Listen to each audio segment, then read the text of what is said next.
So first I'm going to talk a little bit about overcoming writer's block, which will help, this will help you in a lot of areas. Not only will it help you overcome writer's block, but it'll just help you in general, right off the bat, give you some great tips for helping you get started with your writing. So this one's a really good one to write down or take a photo. My first tip is to keep a daily journal. I know that a lot of you probably kept a journal in your lifetime and thought, well, I don't need that anymore for whatever reason. But what it actually does is train your brain to say, hey, we're doing that again. Oh, yes, I know that. The other thing it does is help you focus right away on the other task at hand. So if you've come home from a busy day at work and you need to write something, sitting down to write that journal first will help you.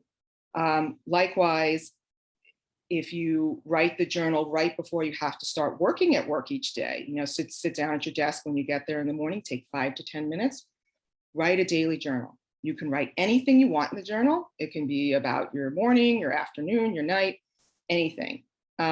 Just getting those words down on the page, and it doesn't have to be organized. Don't have to worry about punctuation or grammar, and no one will probably ever see it. So that's a really good one. And again, it trains your brain and it helps with any anxiety that we may have about writing.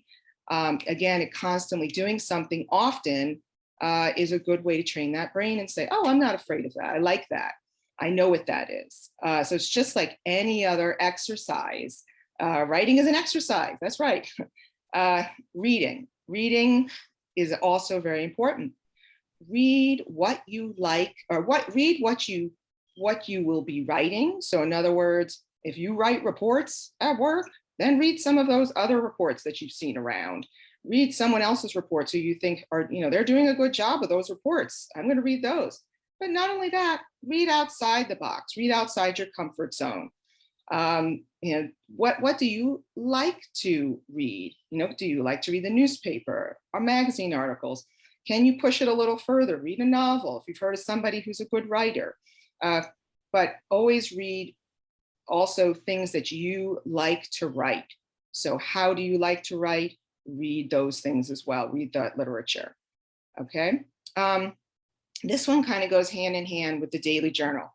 Keeping specific writing hours and locations, really also key. When I first moved into my house, I guess 15 years ago now, I had to search around for a good spot to write. I would sit on the deck, I would sit in the family room. It took a little while to train my brain. This is where we write. So that goes hand in hand with the daily journal. And if you can, sit at the same place every day, even if it's before bed, in your bed. I know they tell you not to do anything in bed besides sleep and other things. But so keep the same time if you can, and the same location. So every night in bed, every morning in the bed, every morning at your coffee table with a cup of coffee, or first thing in the morning when you get to work, make that your time, your 5 minutes. If you can do 10, great. Make that your time to connect with the writing. And then you will feel much more focused the rest of the day, and your brain will be ready to go. Often begin projects using a pen and paper. So today you're going to be trying that out. Maybe you already do it, great. Maybe you don't. Starting with the pen and paper can also take away anxiety, kind of sketching your notes down and not worrying about how it looks. It helps us with the messiness of this process. And writing is a messy process. So a lot of people, kind of want to write something up and make a couple of corrections and boom, it's done. I pulled it out of the beautiful old fashioned typewriter and handed it in. I only knew one person who ever could do that. He was a pundit, Christopher Hitchens, if you've ever heard of him. He passed away a while ago, but he was a very interesting person. He would sit at an old bar in DuPont Circle and type on his old computer, and then he would hand it in. But I've never heard of anyone else being able to do that. So I cannot do that. And I assure you, I don't think you can do it either. So yeah, using that pen and paper really helps us to start that process, start the messy process, and feel okay about it. Okay, switching mediums. This goes hand in hand with the projects with the pen and paper. If you are having trouble at any point in the process, if you feel that when you're using the pen and paper, you're stuck, go to the computer. If you're at the computer and you are in the middle of your project, boom, stopped. Everything has stopped. Stop and go to the pen and paper. It really helps. It really shakes things up in your brain. Going back and forth is fine. And even sometimes making a space in the middle of your writing on the computer and kind of free writing in there helps as well. I'll talk about that more later. Create a slayings file for cutting beloved phrases and paragraphs. What does that mean? Well, when I was in my MFA program for creative writing, actually, they talked about slaying the darlings, if anyone's ever heard of that expression. And that means cutting our phrases or words that we think, this is a fantastic word. I really want to fit it in there. I want everyone to see that I can use that 50-cent word. I remember from the SAT even all those years ago, or a whole paragraph even, right? So we have to be okay with cutting to make our projects more succinct. The writing should always come first. Is it succinct? Is it working? Is that language readable and clear? If it's getting cluttered by too many fancy words or too much, extra sentences that don't belong, you create an extra file on your computer and cut your word or cut your sentence or paragraph and put it into that file. And I like to call it slayings, and I keep it there just in case maybe I'll use it some other time. Wouldn't that be great? But then you're okay with cutting it. And it's a little trick. It's a little trick of the brain again. So that's a fun one.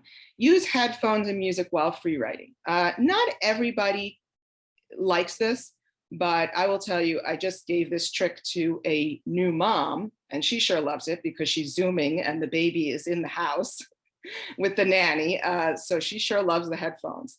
But listening to music while at least in the beginning of the writing, where you're free writing, and using kind of the creative side is very helpful in letting go and letting yourself get to the writing zone. Yes, there's a writing zone, just like when you're playing, you're running, you're swimming, you're playing a sport, you're playing soccer, you get in a zone.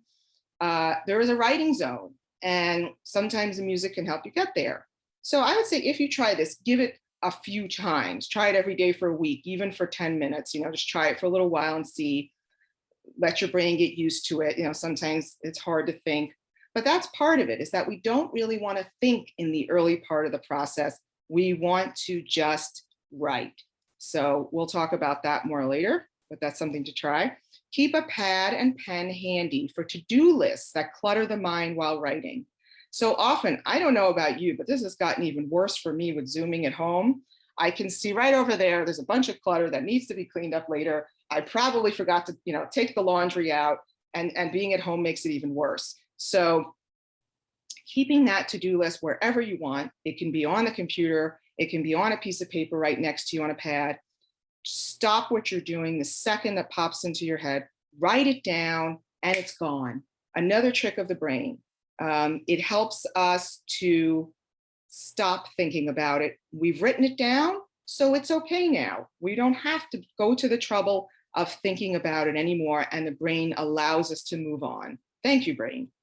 The last one, don't procrastinate. Okay, you probably heard this as early as grade school. Make sure you give yourself enough time to finish that project. Well, if you follow the process that I talk about, you will not ever have to procrastinate. You will never be scared. You will never have anxiety about sitting down to write. You will start immediately. And if you can take your time through the process, I know that a lot of times it's a tight deadline. If you can take your time, or even if you can't, it still gives you enough time to be able to give yourself space from it. As much time as you can take, even if it's the smallest amount, is really important. And so not to procrastinate.